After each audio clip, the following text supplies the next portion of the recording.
you can't fight it. It's thunder and lightning. You won't break me, you won't break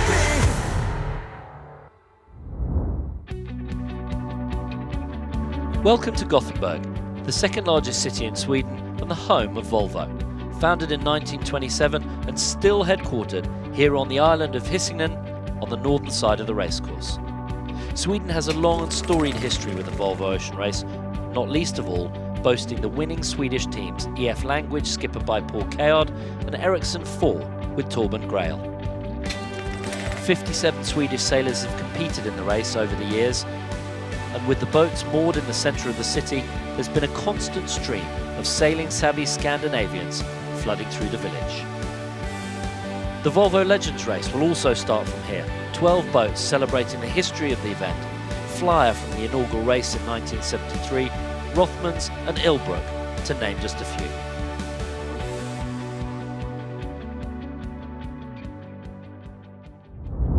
I'm here on board Mapfre, the current overall leaders in the Volvo Ocean Race.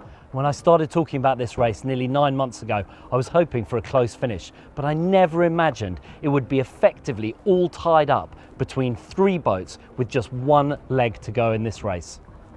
Since the start, it's been Mapfre and Dongfeng who've been battling it out at the front of the leaderboard.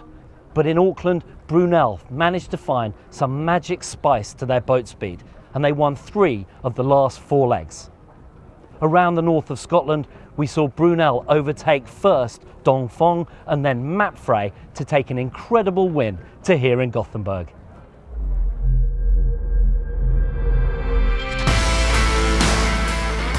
The penultimate leg start, the sprint to Gothenburg, every point counts, an overall victory is on the line.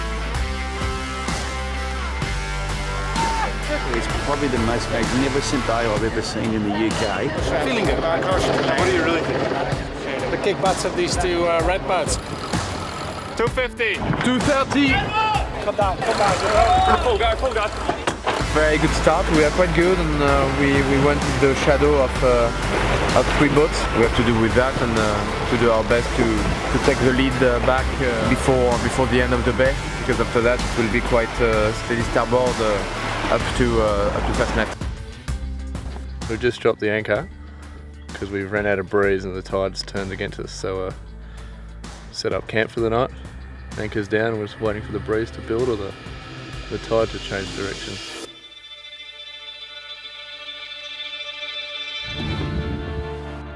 I don't know if we were lucky, but we are completely stuck in light spot against the current, so it's not easy. So we went for the first night out of Cardiff, so we're actually making good progress now to Fastened Rock towards Ireland. We passed Fastnet like 2 hours ago, pretty light winds, the fleet is been changing places a lot, every puff makes a difference, so we're trying to squeeze as much from it as we can.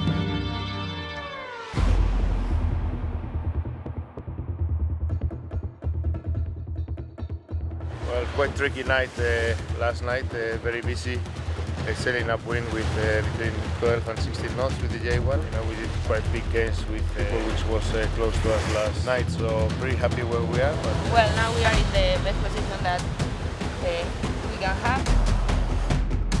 Yeah, so we're finally in the breeze again now. It's been a long, difficult day with a ridge we had to go through to get into sort of the next low pressure. Now we're all heading to the north of Scotland. Now I think that we have to focus on our work, doing our best, and we have a lot of miles.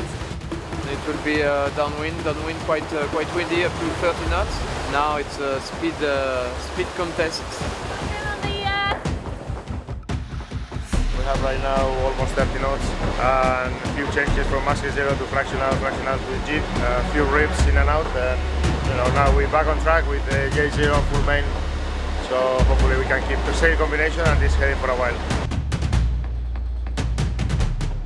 It's always a bit more stressful when you got all the boats around you, but it's pretty fun. Right at this moment, we're getting overtaken. As a team, we've grown so much. We came together really late, but we've dedicated 10 months of our lives to kind of sail with each other, and it's been pretty awesome so far. We're going to make the most of these last two legs because this might be the last time that we all sail with each other again. We fancy ourselves strong in these conditions, and you know, we tend to have you know, good tactics at the end of legs. So you know, anything can happen here in the next 24 hours. Yeah, it has been pretty windy the last 12 hours, 35-40 knots, and but we've gone well.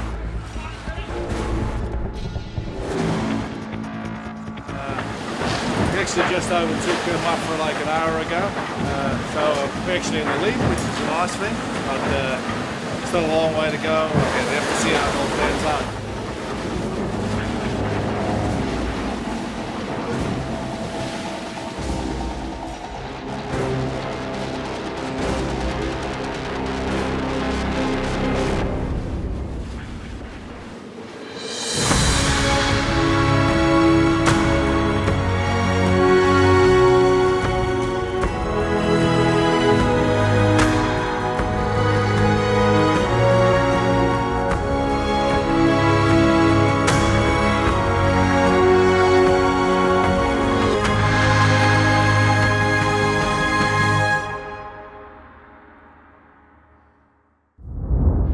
After that dramatic finish in leg 10, the overall leaderboard shows Turn the Tide on Plastic in 7th with 29 points. In 6th, Sunhunkai Scallywag just 1 point ahead on 30 points. In 5th, it's Vestas 11th Hour Racing. In 4th, it's Team Axo Nobel. Then we come to the top 3 teams.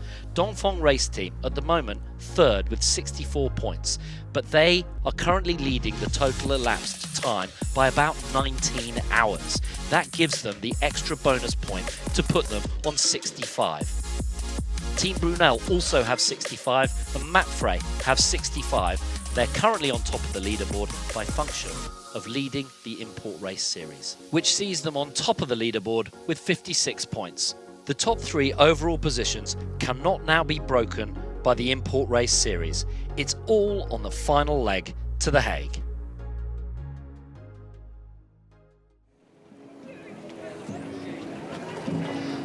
Welcome to Gothenburg, and today's special guest, Richard Mason, Executive Director of the Volvo Ocean Race and 4-time participant with Swedish entries, 2 times with Ericsson, once with Assa Abloy, and most recently as the shore manager for Team SCA.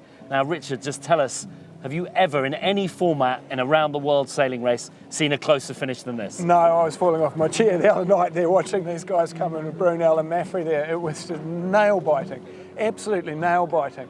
And then to think that we're in this race last time, Abu Dhabi had it completely sewn up. The boys spent the entire week in the bar celebrating.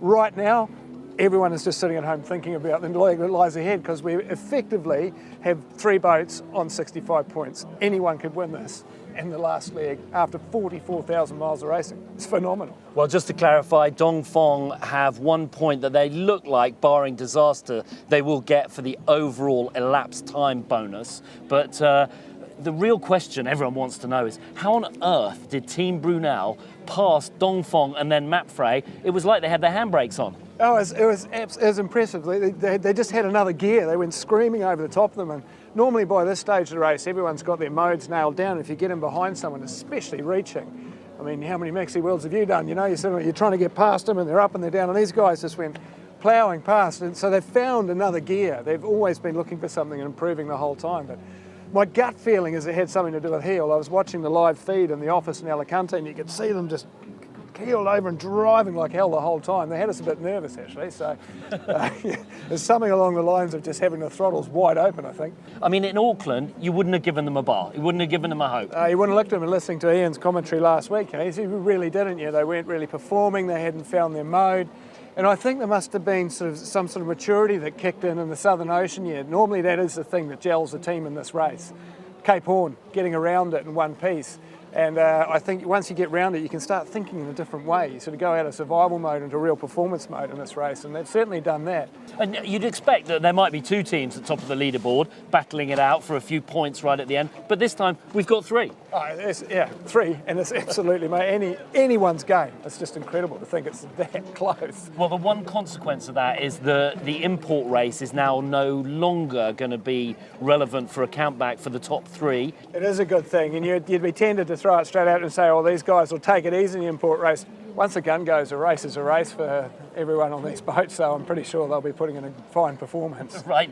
There are going to be a couple of seriously upset teams at the end of this race, right? Oh, absolutely. Yeah, no, they'll be upset, but let's just remember what's happened here. Every single one of these boats on this dock has just sailed around the world. At the end of the day, although winning is everything that drives you out there, the sense of achievements, they're all the same. And talk to us about the final leg. They've done 44,000 miles already. It's all going to come down to a 700-mile sprint. Yeah, and a tricky one at that. I mean, we come out of Gothenburg and they start in the inner harbour here, and we finish the boats on the outside because it's a minefield of rocks coming in here. So, they're going to have to fight their way out, and then they're going to head sort of south into the Baltic Sea, or into the entrance to the Baltic Sea, and it's quite tricky. There's quite a bit of current, and then we'll have to put them around a few marks and into Aarhus, which has got a mark in the inner harbour, and then round the corner of Skagen, which is very tricky again, and then down the coast and potentially light areas into Holland. I just had a look at the weather forecast on the way, and it's actually looking quite breezy for the start. Okay, wonderful. Well, thanks to Richard Mason. We are looking forward to a stunning couple of weeks. Upcoming import race. We got the leg departure, the sprint to The Hague. Who is going to win? None of us know, but I can tell you something. It's going to be close and exciting. Well, the rain's largely held off and the crowds are out in force. Certainly some tension from the skippers. This is their chance to get a psychological edge. And as we've seen from previous import races, a good result can give the teams a much needed boost for the next leg. And on this next leg, it's absolutely essential to have every little bit of advantage. Today, loads of VIP guests, CEOs from some of Sweden and Europe's biggest companies out enjoying a lovely day. Well, here's the race course for today's Gothenburg import race. The start between the industrial port of Skandia-Hamnen and to the south, the Royal Gothenburg Yacht Club. Then it's up the river to mark number 1, down through the start-finish gate to a mark between Ellsborg Fort and the southern archipelago of Gothenburg. Breeze brought to you by Vestas Wind. Thanks for all of their support. At about 190, so just east of south. So it looks like quite reachy, and I think we've got a downwind start. We're getting confirmed from the race committee. Here we go, live pictures, lovely. There is Skandia-Hamnen, all of those container ports, and the biggest port in Scandinavia. We got down on the water. Nick Bice, give us the latest for the conditions on the water. Nick Bice. Yeah, we've got a nice 14 to 16 knots, I'd say, and as you said, with that breeze coming from the south-southwest, so they're going to be off like a robber's dog down to the first mark under the towards the bridge. And I've seen most boats have got their J0s up, and wouldn't be surprised if they're unfurled directly after the start to really put the hammer down. Okay, wonderful. Nick Bice stealing all my lines. Let's go up to the eye in the sky with Richard Mason in the helicopter. Richard, what say you? Ja, så det är väldigt fin dag med segling här. Det är perfekt vind och tryck och det är fantastisk regatta. There's a bit of Swedish for you, mate. Yeah, lovely. Absolutely phenomenal conditions. The clouds have opened up here. Fantastic breeze, as Nick said. Going to be really, the start is going to be everything in this race. You can see boats jostling away down here. So it looks a bit of Pinion bias. It's going to be busy.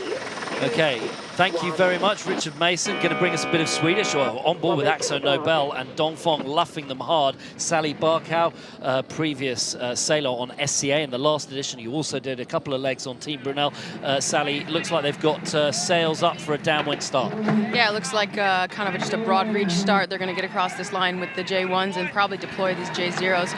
To me, it looks like whoever's going to stay out of trouble here with no penalties and not be over the line is going to have a little bit of an advantage off this line. There's a red flag there on Vestas 11th hour. We'll see how the umpires call that one. Yeah, it looks like that'll probably be a green flag with 27 seconds to go. It's counting down now. Dong Fong and Mapfre both early a little bit. Brunel maybe just a touch late. And look at Turn the Tide on Plastic coming around the top of everybody with a full bar on. They're going super fast with 13 seconds to go. Spectacular scenes in Sweden for the Gothenburg import race. All 7 boats looking for a performance today. Tensions are high, not just for the points, but for the psychological advantage. There's the gun! Super start. Wow, that was close. Vestas 11th Hour Racing within moments, but Team Brunel, oh, they've got the wind in their sails for sure off the line. Brilliant start. Well done for them. I mean, you can see them. They pretty much timed it right. They had that J0 deployed well early and are just powering through below the whole fleet. Yeah, look at that. Well done. And is that an A3 on board Vestas 11th Hour Racing? I think that's a masthead. Oh, look at this, Sally. We have got a race on right here. Mapfre and Dongfeng. Mapfre have got their J1. Dongfeng have got their code 0, looks like. And Mapfre are just holding back Dongfeng, and that is because all Mapfre need to do to take the import race series is stay ahead of Dongfeng race team. So they're just giving them a bit of aggro, a bit of trouble, a match race right off the bat. Anyone who thought this import race, oh, green flag from the umpires, so a flag on the play, probably between Mapfre and Dongfeng. We'll give you those details in just a moment. Let's go up to the helicopter. First off, Richard Mason, what did you see? So much for taking it easy. That is fantastic. Just remember what's on the line here too. You know, these guys should be out here taking it easy today. They've got a massive leg coming up, and they're just giving it everything. That was fantastic to see up there, and Brunel absolutely nailed the other end of the start there. Super, super clean. They've got a lovely little puff of wind here. Interesting to see the difference between the two sails between Brunel and Scallywag there. So you've got a J0, and then we've got the big one on the top there. So it's a slightly bigger sail on Scallywag, so they should be able to just put the hammer down a little bit more than Brunel, but Brunel got a nice angle in there. Okay, down on the water we've got Nick Bice. Nick, talk to us about the different front sails that have been used by the different boats here. Yeah, I can see Brunel with the J0 struggling a little bit through the lighter patches, and we're just about to see Scallywag just come flying over the top of them, but I think it's Brunel have just held on to them. They've all hoisted their J1s, and they're all furling up the J0 or the masthead 0, but no coincidence Pete Burling for not nailing that start. That's what he's used to be doing in the America's Cup, and he's done it here again. Well, it's going to be close into this next mark. Team Brunel did a lovely job of keeping up that J0. Now they've filled it up, and we had the A0 on board Sun Hun Kai Scallywag. Here we go. And there'll no room inside Team Brunel for Sun Hun Kai Scallywag. Great start from Pete Burling, as you say, right there. Nailed it, going full speed, and while they had a slightly slower J0 from the A0 of Scallywag, it meant they were a little bit easier handling the sail, and they kept their speed off the starting line beautifully. First around the leeward mark, it's Brunel. Second, Sun Hun Kai Scallywag. Third, Vestas 11th Hour Racing. Fourth, Team Axo Nobel. And fifth is Turn the Tide on Plastic, and then a big battle between Mapfre and Dongfeng at the back of the fleet. Mapfre battling hard to keep their position. Now, Sally, have Mapfre got room inside Turn the Tide on Plastic? It sure looks like it. It looks like they snuck in. They probably entered the zone a few seconds ago. It looks like they have the overlap, and they're just going to take it wide and try to. Now they have a tricky position here with Turn the Tide in between them and Dongfeng. It's going to be harder to control that boat behind. You know what? I think if Turn the Tide on Plastic put a flag up there, they might have a little nudge there, because Mapfre were inside and they had to give them room, didn't they? I think. No, Mapfre gets the room. They might have taken it too really much room. wide. Yeah, but they get to do as they please there. So it looked like a nice easy rounding. Dongfeng coming inside Turn the Tide on Plastic. Oh, look at that. I don't think they were allowed to do that. I'm pretty sure Dongfeng got too close there. Is there going to be a flag from Turn the Tide on Plastic? We'll come back to, Sally, give us the tech. Yeah, for sure. We saw that Dongfeng was not inside Turn the Tide, and looks like they snuck their bow in there, and they tried to keep clear, but, you know, Turn the Tide had to avoid them, or they would have hit the mark or hit them, so I wouldn't be surprised if Dongfeng has a penalty here. Okay, down on the water, Nick Bice. You can see the umpire boat. What was that about? All that about that incident? Oh, it's everything to fight here. And let's not forget what's on the line here between Mapfre and Dongfeng, both at the top of the leaderboard of the import race series.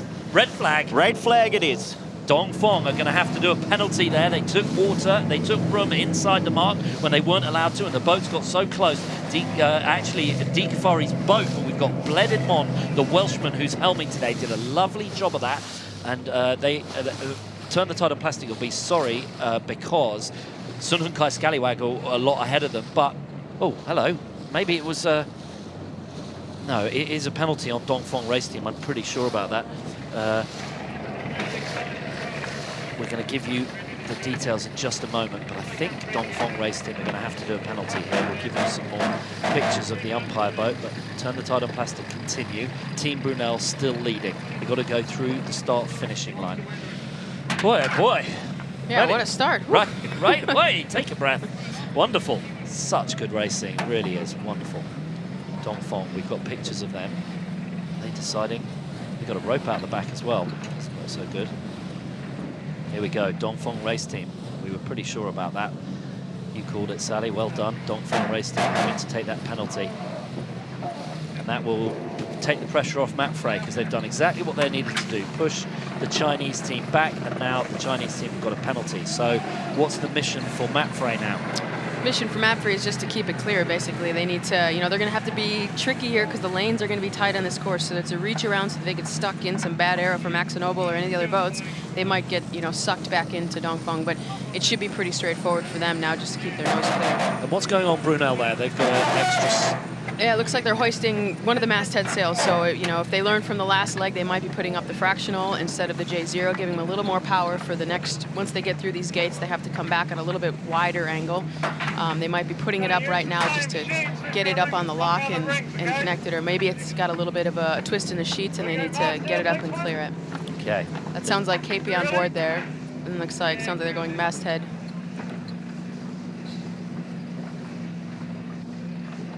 There's the fleet, all coming in towards the next mark. I think they've been through the start-finishing line.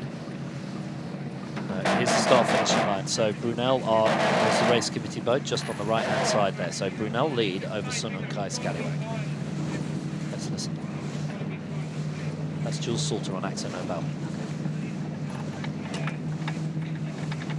Okay, let's go down on the water for the latest. Nick Bice. Yeah, they've certainly all got the hammer down here, just slightly cracked sheets getting out to the next mark. Brunel may have almost found themselves in a bit of trouble. They tried dropping the J0, which wasn't working for them. They've now rehoisted it, and I think they're just going to face defeat, leave it up in the air, and try and get around this course with it up in the air without the limited time to the next mark. Okay, let's go up to the helicopter with Richard Mason. Give us the latest from the eye in the sky. Oh, we got a fantastic view up here. That incident there, it was fantastic. And just remember that the results of this import race today are not going to change the overall 3 places at the end of the day. But they're still going for it. It's just phenomenal to see what they're doing out here. Like we said yesterday, you know, these guys and girls out here, it's a yacht race is a yacht race, and just give it absolutely everything. Interesting here, I don't know if you've got the shot that I've got out of here, but right now, this is where Brunel are fast. This is where they had that little speed advantage in the end of that last leg. This is power reaching in these conditions. So really interesting to have a little look around at the setup between the boats here. Flatter water, so it won't be as obvious, but they look pretty steady there. And they're stretching their legs a little bit on Sun Hong Scallywag there, so I think it's going to be pretty interesting as they come in around this top mark here and jibe onto the bigger sails and reach back down the harbour. Brilliant pictures of Sun Hun Kai Scallywag there with the Storre Billigen in the background, and that is just behind them is the GKSS, the Gothenburg Royal Yacht Club, and just to the left that's the Ellsborg Fort. Just to the left of gate number 2, so they've got to get there, the Ellsborg Fort, lovely, and they've got a lot of guests there from Volvo. Just noticing here, Turn the Tide taking the low road, basically, almost past Mapfre. Yeah, not bad at all from Turn the Tide on Plastic right there. Blenheimon driving, and Deacon Fari's given over her duties. We've got Lucas Chapman also doing the mainsail, so he's given over the bow roll to Liz Wardley, and he's changed around. So Turn the Tide on Plastic very keen to get some points back on Sun and Kai Scallywag, and so they've turned their team around a little bit for this import race. There we go, all the spectators there on the Ellsborg Fort. Very good. On board with Team Akzo Nobel. Let's listen in. Jules Salter.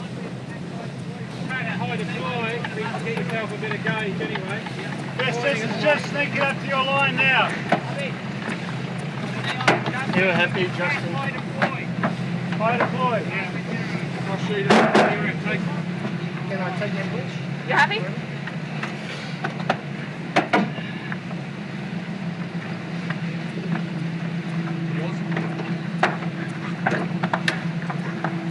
Blue shoot, right, Brad?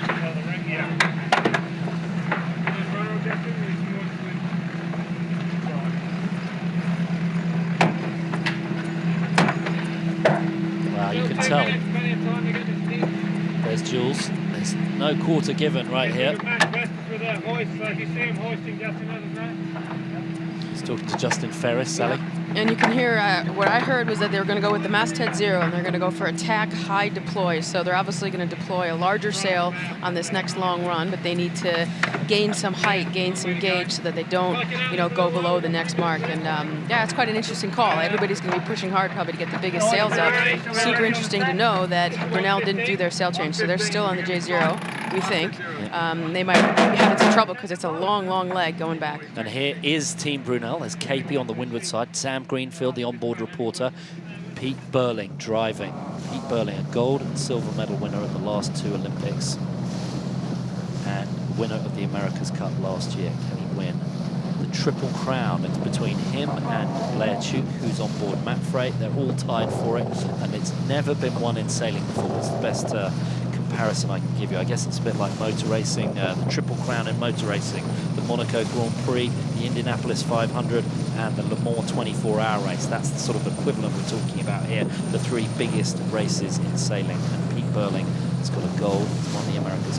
Can he win the Volvo Ocean Race at his first attempt with his mate Bauer Becking on his 8th attempt? What a fairy tale that would be. And they're leading this import race right now by sea. Yeah, it's, I've got to hand it to Scallywag here. They've held on very well, and it's going to be interesting, as Sally mentioned, when we start heading back up the river with Brunel not able to change to that masthead 0, and it's going to be all on J0 and masthead 0 to see what the difference is going back up the river. Yeah, very good. Sun Hun Kai Scallywag doing a nice job. David Witt there in 2nd place, just putting the pressure on Team Brunel. In 3rd, it's Vestas 11th Hour Racing. In 4th, Team Axo Nobel. And as you said, Sally, Turn the Tide on Plastic are doing a nice job taking the low road after that mark rounding incident. They had to let Mapfre inside them, and then Dongfeng tried to take a bit of space they weren't entitled to. As we're watching pictures of Team Brunel and Sun Hun Kai Scallywag. Richard Mason up in the helicopter. Those 2 at the front of the fleet looking good. Okay, Brunel right there leading. And Sally, talk to us about these 2 boats. Sun Hun Kai Scallywag doing nice work. Doing really nice work, and as Vicey said, on the water, they're actually holding their own. They've picked an angle or like a line just to windward because they're like just on the hip of Brunel, so they're not getting any bad air. They're able to put the bow down when they have a little bit of pressure, maybe gain a bit on Brunel, and keep their air clear, and also decide which gate to get to. So they either have to tack around or jibe around in between these gates, and I wouldn't be surprised if they choose the opposite of what Brunel choose, just to have a really nice clear lane all the way back up the river. Yeah, wonderful. Well, and thanks to all of our viewers. We've got a lot of you on Facebook, on Twitter, on all of our social media channels watching. Tell us where you're watching from. Tell us which team you're supporting. And if you fancy, tell us what your local yacht club is if you're going sailing this weekend. Well, great to have you all here. Pictures of Team Brunel right at the front of the fleet, leaning on their sails, and with exactly the same setup just behind them, but only by a couple of boat lengths. Here's Sun Hun Kai Scallywag. It was all about the start, right, Sally? It sure was, and it was that time on distance that we saw Pete Burling just nail. They had deployed, I think, at least 20 seconds before the start, where everybody else was luffing up, getting too close to the line, and they just accelerated. And, I saw Turn the Tide had quite a similar approach. They just didn't deploy their big sail, and that's quite a shame because they could have actually probably matched Brunel on such a nice start. Okay, well, it is a birthday treat for Bauer Becking, leading the fleet. It's his birthday today. We won't go into details about which number it is, but Bauer Becking is leading the fleet on his birthday and on Father's Day as well. Well done to him. Team Brunel lead around mark number 3. Second, it's Sun Hun Kai Scallywag. third, Vestas 11th Hour Racing. Fourth, Team Axo Nobel. Then Turn the Tide on Plastic. Then Mapfre, then Dongfeng Race Team. Mapfre will be very happy. Quite a late jive there, Sally, on Brunel. Just gave a little something there to Sun Hun Kai Scallywag. Yeah, it seemed like a tricky maneuver where they wanted to deploy right out of the jibe, so maybe Pete was giving them a little bit extra time to set up, but they sure opened the door for Scallywag to get their bow in, and now with a bigger front sail, well, they'll be in risk of a roll. Yeah, those two boats as Vestas 11th Hour Racing come round in third. And it looks like Brunel have deployed. Yeah, Sun Hun Kai Scallywag maybe have got a chance of rolling over Team Brunel. Let's go down onto the water. Nick Bice, what does it look like? Oh, a bit of bad luck there to Bow Becking. He couldn't jibe early enough. Maybe their main got jammed or something. But they've managed to get away with murder here with Sun Hun Kai Scallywag almost rolling them. Brunel were quick enough to get the J0 out. Now followed by Sun Hun Kai Scallywag, and now let's see the difference between the J0 and the Masthead Zero, of which Scallywag are now putting the hammer down, and I wouldn't be surprised to see them going to roll Brunel in the next couple of minutes.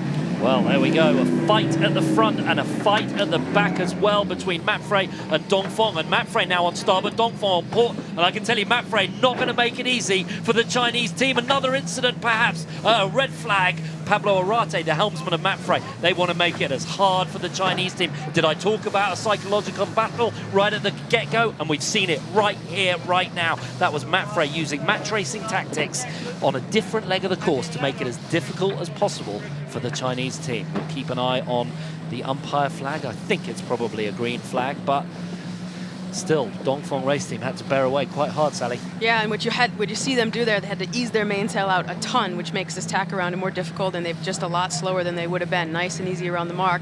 They had to avoid Mapfre and, yeah, basically add a whole extra big grind to their sail, and they get a bit out of sorts, and you can see the distance between the two boats just grow. Okay, down to Nick Bice, who's following both of these races. I don't know how you can do the race at the front and the race at the back, but right now we're with Brunel and Sun Hun Kai Scallywag tight at the top. Bicey. Yeah, Sun Hun Kai Scallywag tried their hardest there to roll Brunel, but Pete Burling didn't give them an inch. So they've had to now drop behind, ease the sheets a bit, but maybe this bigger sail will come into play. Both teams are right up hard against the boundary here, so it's tough. This is going to be tough, and it's going to be interesting to see what Brunel do here. Because Vestas, let's not forget Vestas, they're coming down with a big Masthead Zero also. Okay, and it looks like plenty of spectator boats out there today. Bicey, lots of the Swedes have dusted off their boats that they go cruising around the archipelagos in and enjoying a spectacle in pretty decent breeze. Breeze is up a bit, Bicey. Yeah, breeze is up at this end of the course for sure, and plenty of spectator boats. They just love this race. They love this sport, and they've got a huge history in the sport. And not to mention the Legends boats which are out here, which will be taking part in the next leg to The Hague, which is fantastic to see. Yeah, the Legends race starting on Thursday, just an hour before the Volvo Ocean 65s depart. So that'll be great to see all of those boats. We've got everything. Oh, look at that. Brunel now on above Sun Hun Kai Scallywag, but will Sun Hun Kai Scallywag, maybe, this is big here.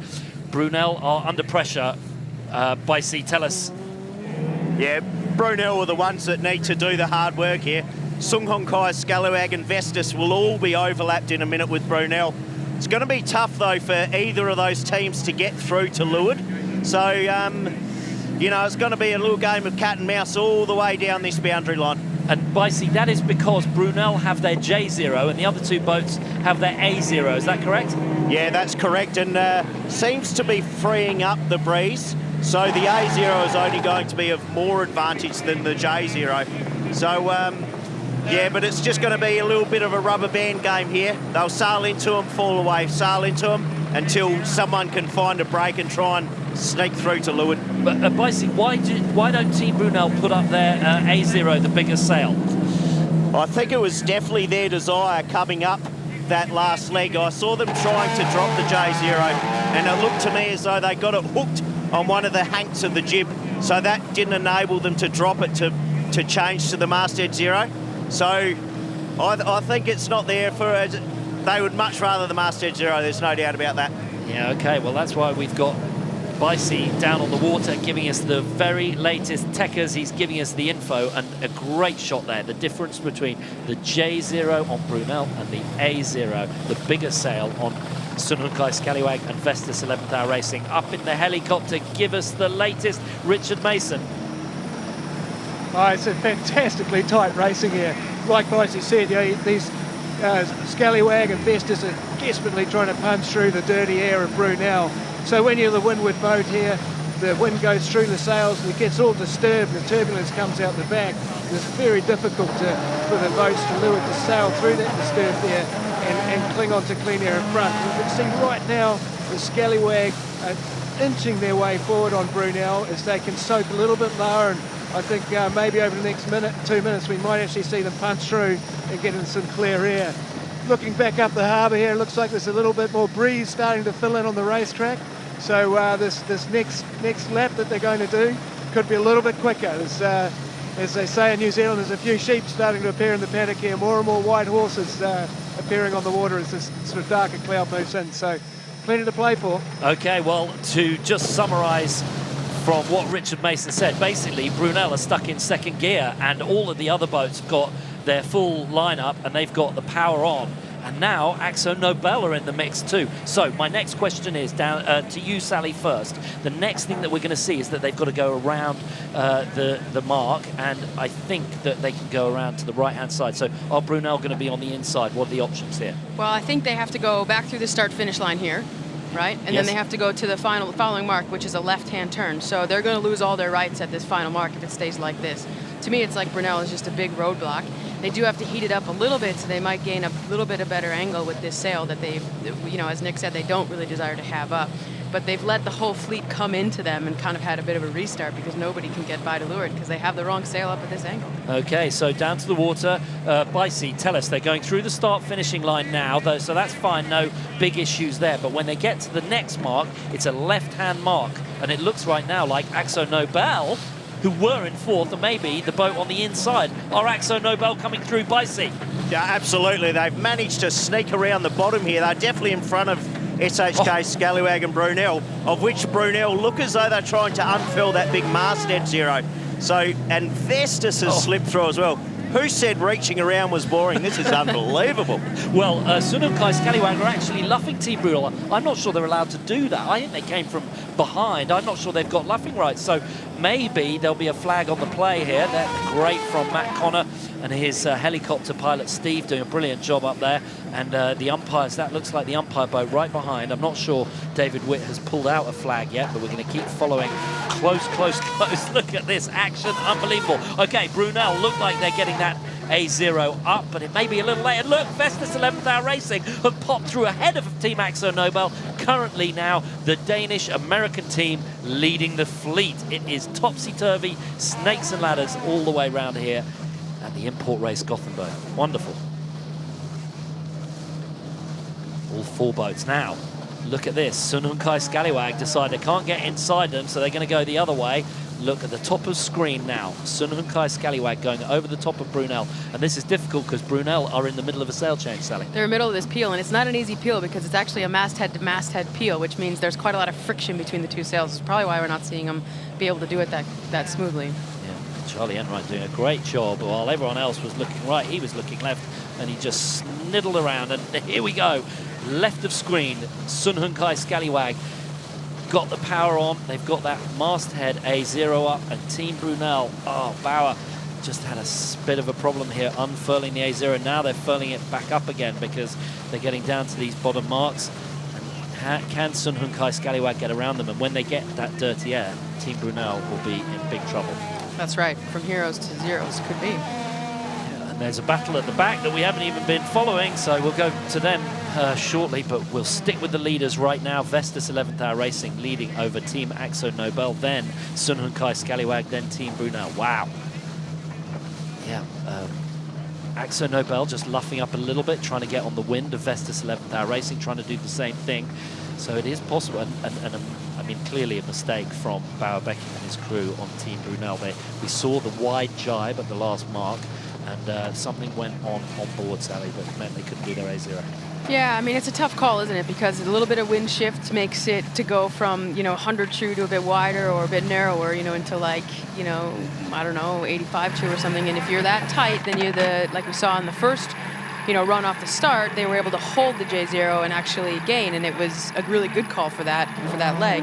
But not being able to make that change and just match everybody else. Kind of once you get out in front, once you've nailed the start, you want to then fall in line and make that change. And I think they were right. I think they have the Hanks on the J1, and probably a sheet got caught in there, so they weren't able to drop it and get the masthead 0 in the air for this next long run. Okay, well, they've spread out a little now. And Vestas 11th Hour Racing, the new leaders in the Gothenburg import race. Nice sailing.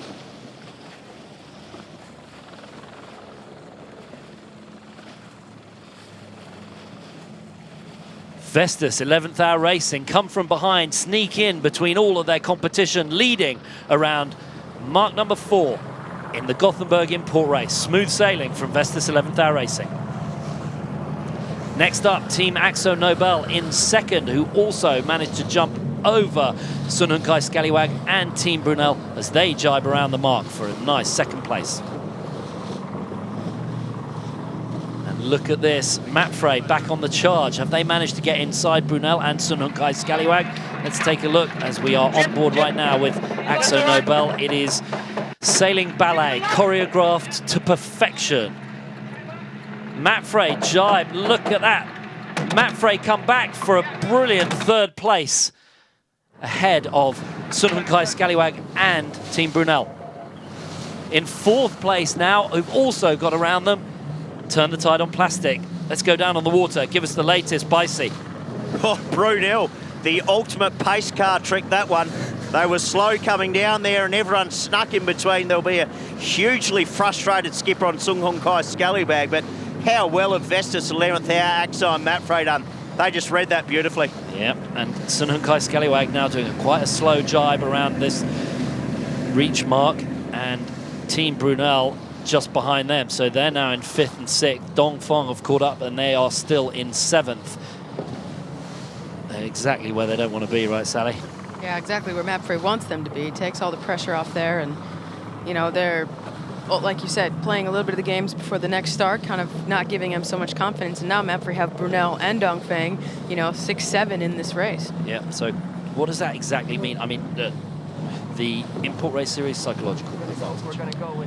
To me, it's all about team dynamics and teamwork, and how you get fired up for the next leg. And we've seen it when Dongfeng has won one of the import races, how it gels them together, how much they cheer, how much they enjoy being out there. And right now the mood on board is going to be a little bit difficult, and going into the leg start with that bit of that sort of bad taste in your mouth isn't great.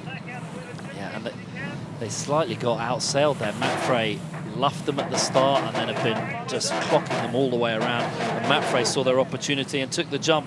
Richard Mason up in the helicopter. Give us your summary. Yeah, I've just been watching the Brunel quite clearly as they're coming down there. They had 2 sails up, 2 of the top, so they had the J0 and the A0 up. And it's this thing called a furler, which is what they twist the sail up with. And I think they must have had some trouble with that. Maybe Nick can confirm it, but the whole way down that run, they were struggling to sort the problem out on the front there. And I think that was what was hurting them. They were fantastic. And in this sort of racing, normally you wouldn't expect to see the lead change around that much. And you have to say, look at Mapfre, they were having a battle at the end of the fleet, and now they're in 3rd. Yeah. And we're seeing a class act here from Vestas and Axo Nobel on how to sail clean and sail fast. Yeah, and good breeze coming down the harbour, nice gust coming in. Yeah, and seeing a class act from Pablo Arate, the helmsman on Mapfre. He's looking back at Dongfeng. He's like, job done on this import race. Well done to the Spanish team.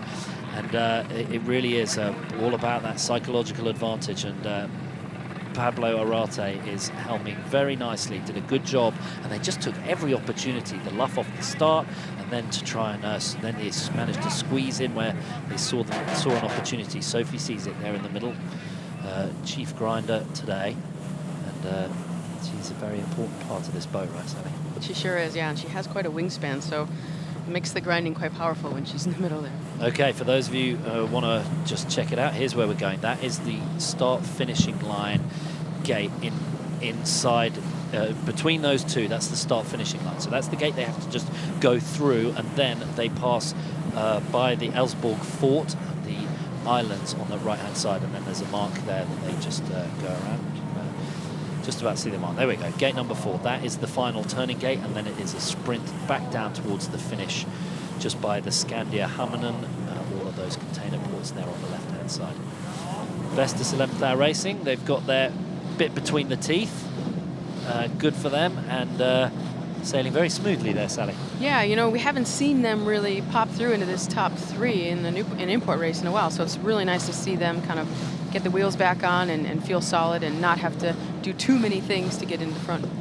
Yeah, hi to Anne Schneider. She's in Wisconsin, not far from you, Sally. She is taking her first sailing race next week because she has followed the Volvo Ocean Race and got inspired. Go girl, brilliant.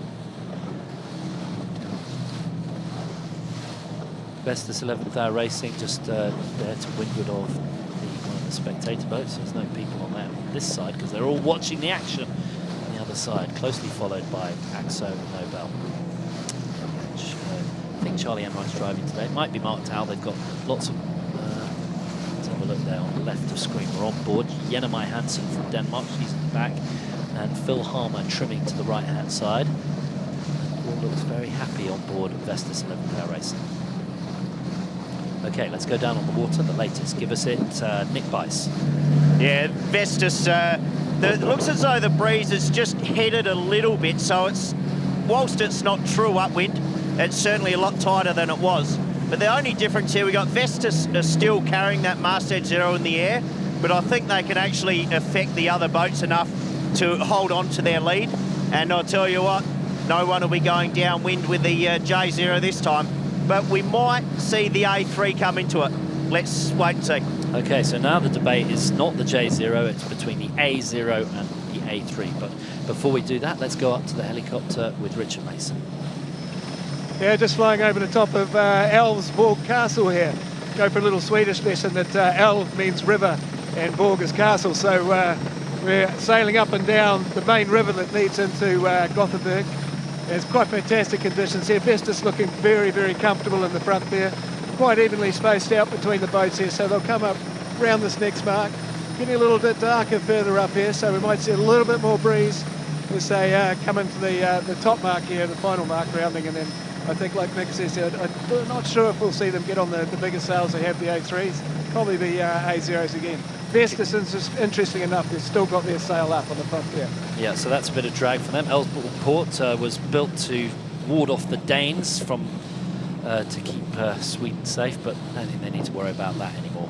Mapfre now, looking at them, they are currently in 3rd place, so they've got a comfortable lead. And this, if it finishes like this, Mapfre will have an unassailable 9-point lead over Dongfeng Race Team, who are currently at the back of the fleet. They'll only get 1 point for this if it finishes as we are. Pablo Arate, an accomplished, brilliant Spanish sailor.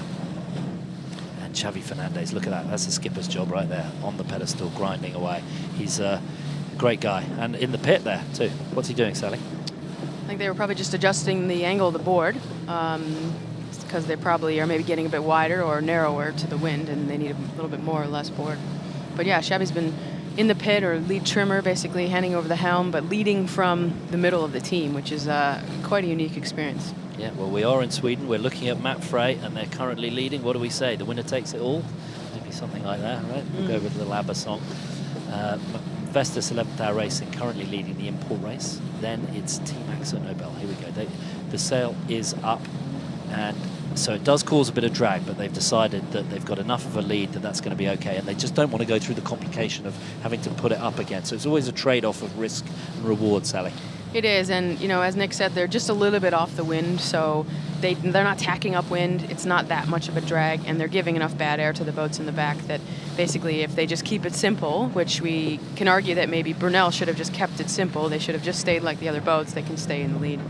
Okay, there's the southern archipelago, lots of uninhabited islands, some of them inhabited as the puff comes in, and that's where the Swedes often go for their summer holidays. They've got what I guess in New Zealand would be called batches out there. What do they call them here in Sweden up in the helicopter? Richard Mason, you're a Swede, tell us. Yeah, Samahusit, that's what they call them, and everyone migrates out into these beautiful islands. Not looking too summery up here right now, though. One of the nicknames for Gothenburg is Lilla London, which you don't need to know too much Swedish to figure that out. It's Little London because it's quite known for its rain down here, but very, very beautiful part of the world when the sun is shining, and we're having a little bit of everything out here today, which is great. A little header here on Vestas, so the bow's coming down. So a bit of a wind shift there. I think Nick actually called that one. So they're not actually laying the top mark at the moment, so we may see the boats doing some tacking if they don't get lifted back up. Charlie N right there, driving Vestas 11th Hour Racing. A little bit to go until that gate 8, and Mapfre now having to take a slightly lower line because I guess they're getting into dirty air of Vestas 11th Hour Racing and Team Axo Nobel. Yeah, it looks like they have to, maybe they're just putting the bow down to try to get it clear, or maybe they got the header first and then it knocks all the bows down, you know, at the same time, puts Mapfre in a little tougher position. Interesting to see what will happen here. I think Vestas will keep their, you know, mast 10-0 in the air because it's not that much longer to the mark, but if they do have to put some tacks in, it might add a little extra drag. Yeah, there we go. And Simon Fisher there, he's on his iPad. He's not playing Fortnite. I think he's checking where the next mark is. Lovely pictures from the helicopter of those famous Swedish archipelago rocks all around here. And this is the southern end of the archipelago, and Gothenburg goes all the way north. And there's beautiful cruising grounds. And Gothenburg have really done a huge effort over the last 20 years to convert themselves from a very industrial port to something much more friendly. They've built out apartments and office blocks and all sorts around this wonderful river here that flows through the center of Gothenburg. That's Voice of Sci-Fi on the leading boat. There's pictures of Axo Nobel. We can look down their mainsail and their jib. That's the J1 they've got up right there. Sally, just talk to us. The main's a bit inside out there. It is, so they probably just come into a little bit more breeze, and yeah, they're just having to flag it a little bit, or they're going into attack here, but as the J1's so powerful, sometimes they don't need all the power in the mainsail and the big puffs to keep the boat upright. Emily Nagel there from Bermuda on the pumps at the front there. So it is now gone upwind here. The breeze has gone a little to the right, so instead of us start at 185 Vestas wind, telling you that it is a little bit to the left, maybe like more of a 165 now. It was forecast to go towards the west. And Martine Grail there on the aft pedestal. And here we go, upwind to gate number 4. Let's go down to the water. We've got Nick Bice, bit of a change of the breeze there, Nick. Oh yeah, and a good increase as well. So it probably saw a 25 to 30 degree wind shift, of which has now made it a true upwind, which in turn makes it a true downwind. So will they break out the big A3s or not? That's the question. Yeah, we got a few people on the Facebook Live saying, what about the A3s? A couple of people called it at least 2 or 3 minutes ago. And Bicey, was that down to the clouds? We can see some very dark clouds above Vestas and Team Axo, Vestas 11th Hour Racing and Team Axo Nobel. Yeah, I think we're actually pretty lucky to not be right under a rain cloud right now, to tell you the honest truth. But with the breeze increase as well, Axo was just trying something on there with quite an early tack to throw something at Vestas 11th Hour. Unfortunately, it hasn't worked all that well, but they'll be all tacking on the ley line, heading in. I'd say they'd be heading to the right-hand mark, jibe around, and let's see them go flying down and give this spectator crowd what they came for. Yeah. Team Axo Nobel just tacked there, Bicey? Yeah, just tacked. I'd say they, if anything, they're just a bit low of the ley line. Vestas has just tacked to windward who would be on the ley line, so they might pull out another few boat lengths, even though they do have the masthead 0 up in the air. Yeah, that masthead 0, as the breeze increases, presumably the drag increases as well. Yeah, without a doubt. It's certainly not helping them, and they would be regretting not trying to get that down much earlier. Okay, up in the helicopter, Richard Mason, what's the latest? Sally, what? Precipitation up here. Oh yeah, but it's raining. Okay, well that's good from Richard Mason. Sally, we're looking Team Axo Nobel. So this is all preparation for the final downwind to the finish. That's right, because Axo Nobel dropped their masthead 0. They did have a choice there to plug in the A3, which I'm not sure they had on the deck ready to go, and hoist that and maybe make a different sail choice to Vestas 11th Hour, because we all saw that Vestas 11th Hour did not drop their masthead 0, so they never went for a change. But I think we just saw AkzoNobel raise their masthead 0 because it's the fully painted sail, and it's going to be an all-on downwind. Vestas 11th Hour Racing lead the final mark on the Gothenburg import race. Super sailing from the Danish-American team.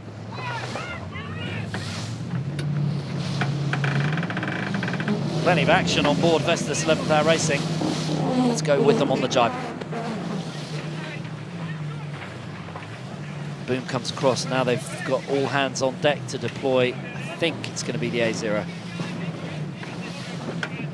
The A3 maybe.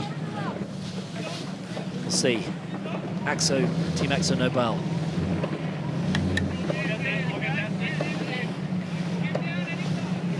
Okay, we can hear the voice of Charlie Enright. He's just talking his crew through exactly what they want to do. And Team AkzoNobel have gone around other mark to the windward side, but it looks nice.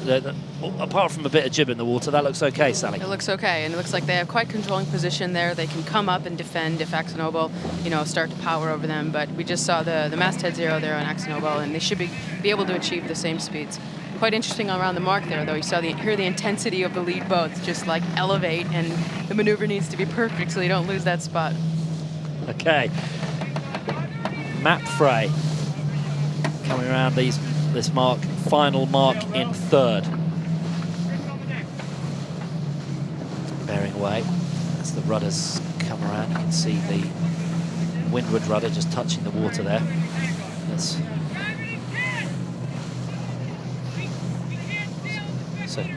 So Charlie Enright there, calling a jibe. He's fully fired up, isn't he, Sally? Really fired up. Yeah, he feels this little bit of pressure being in the lead of this group, But what he's calling, they have a rule that it cannot sail through the spectator fleet, so we are going to have to see some jibes on this run. Yep, here we go. And as you say it, Vestas 11th Hour Racing go through the jibe, and it looks like they're rigged for an inside jibe as well. And in this kind of breeze, does not look good on that jibe. No. It's all messed up around the front. Oh, man. And the safe way to do that inside jibe with this breeze is to do some furling there. So there they go, they get it through. There we go, Charlie just saying, everyone relax. I think he's telling himself that or his team, we're not quite sure. Right.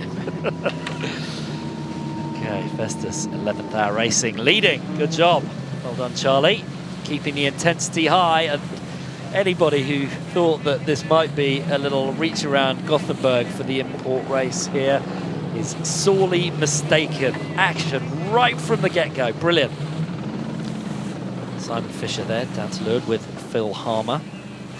Phil Harmer previously has won the race with Abu Dhabi Ocean Racing in 14-15. He also won with Group Harmer in 11-12. Prior to that, he was with Bauer Becking on Team Brunel in 05-06, where he was 7th, and then Green Dragon after that. So Phil Harmer has really had a meteoric rise up the Volvo fleet. 2 wins. Jibing again. Charlie Enright running from one side to the other, and it's a bit of a mountain climb because you have to get up to those boards that are underneath the wheel just to give the helmsman enough height to get a good look-see over the front of the boat. But it looks like Vestas 11th Hour Racing are comfortable here, but that change of breeze has meant it is fully downwind and there's plenty of action. Let's go down on the water with Nick.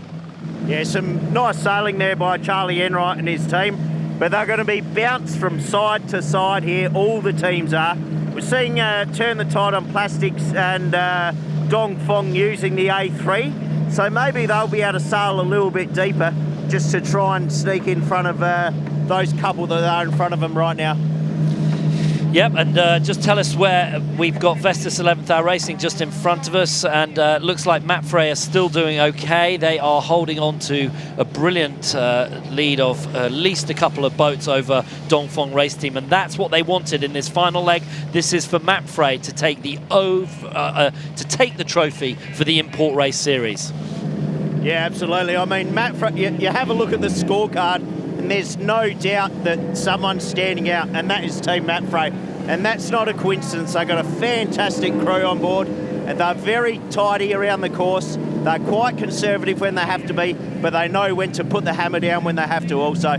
So well done to them, and if they can pull it off, that's well deserved. Mapfre a little bit wobbly through that jibe. They were doing an outside jibe that time, but they just stalled out a little bit. Nick, can you see them down there? Yeah, they looked as though they had trouble getting their new sheet on, so that just caused them to have a little bit of grief. But these guys, they're going to struggle a bit here with the Masthead Zeros. At least it's like for like between 5 of the 7, but they're going to struggle to get down super deep using the Masthead Zero also. Oh, plenty of breeze down on the race course by sea as well. Yeah, plenty of breeze. We're just sitting under the front of a nice little rain cloud as well, which is going to shift the breeze around and change the actual strength at certain times. So it'll be good to see actually who picks up and who plays the gusts the best also. Okay, up in the helicopter, Richard Mason. Action, action, action. Action, action, action indeed. A lot more jibes to go too before they get down to the finish. Solid breeze coming down the racetrack. Interesting distance, Nick. Here goes Mapfre now for another jibe, but they were a bit wobbly in that last one. I think they just got caught a little bit slow. Speed is definitely your friend when you're manoeuvring these boats. You want to keep the boat moving through the water nice and quickly so the apparent wind doesn't come too far aft. And spectacular sight as you look out down the harbour here. It's a solid breeze and everything to play for. Look at Dongfeng, they're doing a gull wing. Explain that one to us, Andy. Well, we've got pictures of Vestas 11th Hour Racing. We're going to stick with the leaders at the moment, but Sally and I did see that right in the background. It's a wing on wing from Dongfeng Race Team. They're trying everything. We'll see if we can get you pictures of that. But at the moment, we're with Vestas 11th Hour Racing, jibing, inside jibe, leading. Well done. Well done there. Oh, look at that. Dongfeng Race Team. Are you kidding me? Anybody who has sailed knows how hard that manoeuvre is right there. That is a wing-on-wing situation. Sally, explain it. Wing on wing with the masthead, no less. So it's really tricky. You can see how unstable it is, but you can see how powerful it is. They're just cruising straight down the course. And yeah, I mean, it's tricky. It's tricky because you have to trim both sails opposite, and the steering is super fine. Wow, that is an incredible sight to see. So what they're doing there is that instead of having to jibe side to side and going much more distance, they're just using both of those sails to go directly towards the finishing line. That is amazing. Right off top of the screen. What fun. Well done, Dongfeng, doing everything they can to get back into this. Okay. In the lead of this race, Vestas 11th Hour Racing, in the lead of the overall import series, and this will take it if we finish like this, is Team Mapfre, the Spanish team. Well done them. Look at them. They are going super fast. They've got it all. They've put a stamp on it and send it, Sally. They sure have. You know, they're going 20 knots here pretty much, and this is what these boats are made for. They're you know, apparent wind angle, fast downwind angles, and you know, Dongfeng, just to give you a reference, he's going 13 and a half knots, but they're going straight where, you know, Mapfre has to jibe back and forth, but I think that it's hard to make up that 20 knot boat speed. There we go, Mapfre through the jibe. This one looks a little more sedate as they get around. They didn't have any stall out, and that's all good. Vestas 11th Hour Racing doing a brilliant job. They've had their ups and downs in this Volvo Ocean race, but Charlie and his crew come across the finishing line for a super win in the Gothenburg import race. Vestas 11th Hour Racing take the win. There we go. Got 16, 17 knots of boat speed there. Very well done. That'll make their team extremely happy, and they've got the CEO of Vestas on board, Anders Runevad and his wife Amy. They're enjoying a beautiful day. And then second in the Gothenburg import race, Team Axo Nobel. Great sailing from them. Super stuff. And they're looking back at third place right now. Can turn the tide on plastic, get a podium. Can they squeeze ahead of Mapfre? James Blake looking after everybody. Emily Nagel, they're all rooting for turn the tide on plastic. Mapfre at the moment coming down, looking like they're going to get third, but is it going to be close? Where are we going to get for turn the tide on plastic? No, I think Mapfre are okay here. And if this is how it finishes, Mapfre will have an unassailable 9-point lead in the import race series, and I think you'll see some celebration on board. Look at that, it's starting already. They are very happy. Mapfre, just another tick in the goal box. what are we going to do? We're going to win the Import Series. We're going to win the Volvo Ocean Race. Well, they've done one of those as Mapfre cross the finishing line in third and win the Import Race Series for the Volvo Ocean Race overall winners. They take the trophy. Congratulations, Mapfre. They're happy about that, Sally. They sure are. You saw those celebrations, you know, starting quite early, and they're still continuing, and it's quite an achievement they have. Okay, next up, in fourth place, Bledin-Mon driving this time. An excellent result for Turn the Tide on Plastic, fourth in the Gothenburg Import Race. Super sailing. Very nice. Well, the crew changes they made certainly helped them. Yeah, I mean, you could argue maybe a little bit last minute, but, you know, this team's still going to keep pushing, and a little bit of a shame not to, I think everybody wants to see them on the podium once, but, you know, fourth is pretty good. It's a big improvement. Yeah, happy days for Turn the Tide on Plastic, right in the hunt, battling every moment. Next, across the finishing line, Sun Hun Kai Scallywag take 5th place in the Gothenburg Import Race. They were looking glamour at one point, and really it was sort of Brunel who stuffed them up a bit there. Brunel, the roadblock. Brunel, That's what it was. the roadblock. And in 6th place, having led for the first couple of rounds, it is Team Brunel. And that nudges Team Akzo Nobel 2 points ahead of them in the overall standings for the import race. Not the birthday present Bauer was looking for. Team Brunel finish in 6th place in the Gothenburg import race, but he knows that the big prize is yet to fight for, leaving Thursday to The Hague, the final leg, and it is all on between Dongfeng Race Team, between Team Brunel and between Mapfre. Across the line in the Gothenburg import race, it is Dongfeng in 7th place. And that doesn't quite secure their 2nd place overall. They are only 5 points ahead of Team Akzo Nobel in the import race series. So the standings will have some more to do for the import race in The Hague. That is plenty of breeze to come in, and that is the black cloud that's done it, isn't it there, Sally? It sure does, and I think there might be a little rain on some parts of the course as they come in and get these boats back on the dock. Yep. Wonderful. Well, great sailing. I just can't believe it. What a wonderful race. We still got Richard Mason up in the helicopter. Give us your summary of that. It was exciting, eh? Oh, it was absolutely fantastic. Absolutely fantastic racing up there. It was wonderful to watch it. Everything being put on the line.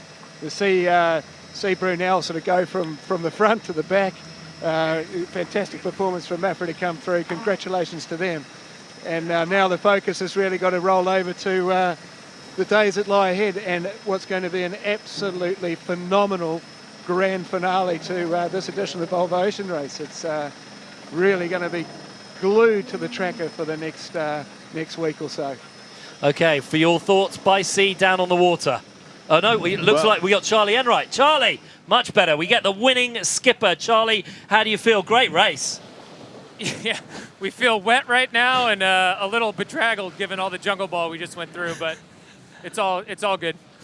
Right, I mean, this morning we were in our briefings and we were like, well, maybe it's going to be a reaching course, and we got lots of videos to throw to, but you did an amazing job. So exciting. When was the crucial moment for you? Talk us through it.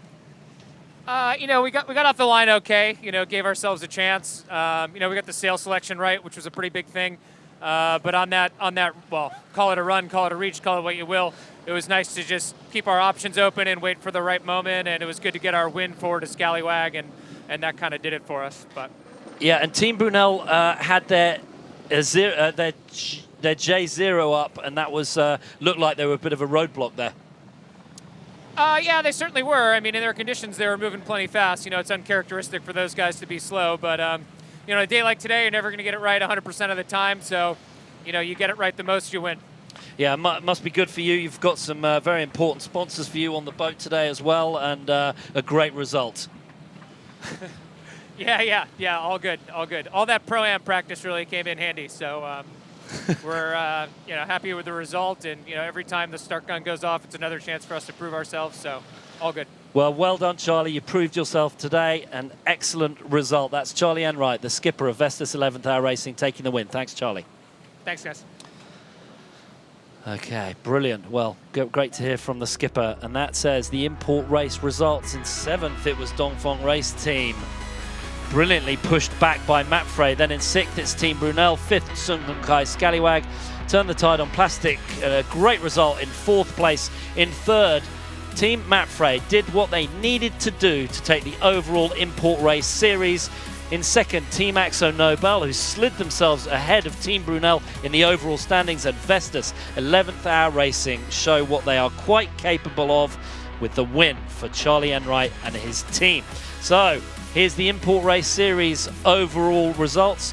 Turn the tide on plastic in 7th with 21, just 3 behind Sun Kai Scallywag. And in 5th, it's Vestas 11th Hour Racing on 33. In 4th, it's Team Brunel on 43. And there'll be a nice battle between them. And in 3rd place, Team Axo Nobel for the final import race in The Hague. In 2nd, it is Dongfeng Race Team. And the winners, Team Mapfre. Let's see how they did it. And we can see, well, Vestas 11th Hour Racing is good reason they won, huh? They sailed the least distance. They were fastest, Sally. Yeah, it's quite straightforward, isn't it, these graphs? You want to be the fastest and you want to do, least or minimal maneuvers and sail the shortest distance, and they tick all 3 of those boxes. Yeah, Vestas 11th Hour, well, what's interesting there, tacks and jibes. Look, Axo Nobel only did 8 tacks and jibes, so that kept them right at the front there, Sally.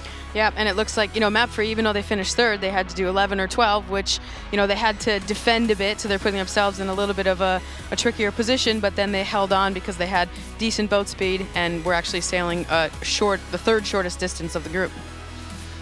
Okay, and the average speed, talk to us about that. That tells the tale of the turf, doesn't it?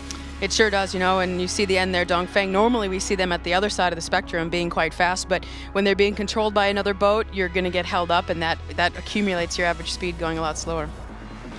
Yeah, well, Mapfre take the overall win in the import race series. There's pictures of them there. Pablo Arate still on the wheel, doing a brilliant job. And I've got to say, they have been never off the podium. That'll win it, won't it? They've only had 2 third places, this one and back in Hong Kong, I think they were 3rd, and the rest of them have either been 1st or 2nd places, Sally, and that consistency really counts. Exactly. I mean, we all strive for that word consistency when it comes to a long series like this, and what we saw from them in the beginning is they trained harder, earlier. They had cleaner maneuvers and cleaner team dynamics on the boat, and that one jibe we saw today where they were a bit wobbly was pretty uncharacteristic, and to have one funny moment out of all these import series and leg starts, that's something to strive for, and you can see how strong they are as a group. Okay, well, Mapfre have taken the overall import race series, but now it's eyes on the big prize. The 3 boats at the front of the fleet equal on points after Dongfeng. Leg 10, this now for me was the absolute critical moment. Team Brunel are they're north of Scotland. It's a southerly breeze. It's 30 to 35 knots of wind. And one of the things about the Volvo Ocean Race is they've had a mission over the last few years to be able to bring the crucial moments to us. And this is where it happened, because Team Brunel managed to get the bit between their teeth. They got fast and they were on a charge. First they passed Dongfeng, and now this is on board their boat from the spreaders looking forward at Mapfre. They were on the hunt, Sally. They were on the hunt, and there's nothing better than a feeling when you're grinding somebody down offshore. It's open ocean, it's big waves, it's about consistency, about how you're driving and how you have the boat set up, and the sail configuration is the same, so it came down to the actual true talent of the sailors and how they're dealing with the boat underneath them. There was talk about them maybe using a little less keel. Here is the moment that they passed. I mean, it's like Mapfre got sort of death by 1,000 cuts as they just got slowly overhauled. As you say, better driving, but maybe little bit of keel difference? Maybe a little bit of keel difference. As we've seen in the past, using a little bit less keel to control the power and the heel angle of the boat.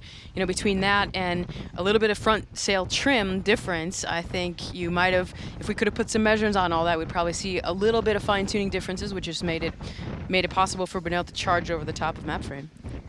Okay, well, they were going to go down on the water. We've just been watching Mapfre and Dongfeng offshore, but let's go inshore and let's go down to the overall winner of the Import Race Series. Xavi Fernandez, another box ticked in your overall goals for this Volvo Ocean Race, Xavi. Yeah, thank you very much. Yes, it's another box ticked, and now thinking in the leg already, but very happy obviously. Yeah, already thoughts to the big prize overall. Would you have believed it was going to be this close going into the final leg into The Hague? Well, of course we knew it would be close because we saw that the race was going that way, but of course I don't think anyone was thinking we could be 3 boats, same points, and whoever wins, wins. What are you going to do to make sure you take the win? Well, I don't know. We try to... It's a tricky leg. It's a very tricky leg going to Norway to Denmark and then around Denmark to Holland. So it's going to be difficult to control things. So I guess we will need to do our race. Yeah. You take the early psychological advantage for the Import Race win, huh? Yeah, of course. Today is a good day for us. Our plan was to do our own race, good start, and try to win the Import. But in the very, in the start we saw that it was not going very good for us with Brunel going so quick, and so we decided just to hold on Dongfeng and try to finish the series now. Yeah, well, it was brilliant tactics. Well done, Xavi. And then the final thought, just tell us about how pleased you are in Spanish about the win of the overall Import Race. Bueno, obviamente muy contento, un día bueno para nosotros hoy, uno de los objetivos pues terminado, ¿no? Antes de tiempo. Nuestro objetivo hoy era intentar ganar la Import como siempre, pero bueno, en la salida se nos ha complicado un poco con el Brunel y con Vestas también, y entonces bueno, hemos decidido estar delante de Dongfeng a toda costa, y por eso nos hemos quedado en la salida así. Y nada, y ahora ya un podio más en las Import, ya hemos ganado esta general y ahora solo nos toca pensar en la siguiente etapa, que es lo importante. Great. So, well, thanks very much, Xavi, and congratulations. Thank you. Okay, that's words from the winning skipper for the overall Import Race Series, Xavi Fernandez. Sally, what are your thoughts?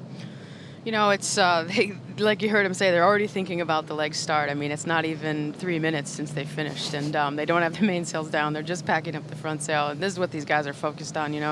They'll be doing briefings and weather briefings and tactical briefings, and they have an advantage here because they know they can sail the boat in these close circumstances a little bit better than the rest. So they're going to use that. And the other thing I saw today was the patience in Mapfre. They did what they needed to do at certain points of the race course, and that takes a lot of experience, but also the ability to, prove that you have patience on the water. Yeah, great, Sally. Well, Xavi Fernandez will be very happy about winning the overall Import Race Series. That will give them a nice boost for Thursday. I tell you, folks, do not miss it. It's going to be incredible. 3 boats effectively tied on points. Dongfeng, Team Brunel and Mapfre. We start on Thursday for the leg to The Hague. It'll be via Aarhus. It's around 700 miles. If there is one race that you want to watch, this is it, and it is going to happen on Thursday. Thanks very much, Sally. Thanks to Richard Mason and to Nick Bice on the water from here in Gothenburg. Wonderful race. If you want to beat us, you will have to fight. We actually think we can win this thing. 3 of us are now fighting all the way to the end for this Volvo. In the 45-year history of the race, it has never been closer. It's a mere 700 miles to The Hague with everything on the line, and only one team can win. Join us on Thursday at 11:45 UTC, the 21st of June, for the thrilling send-off.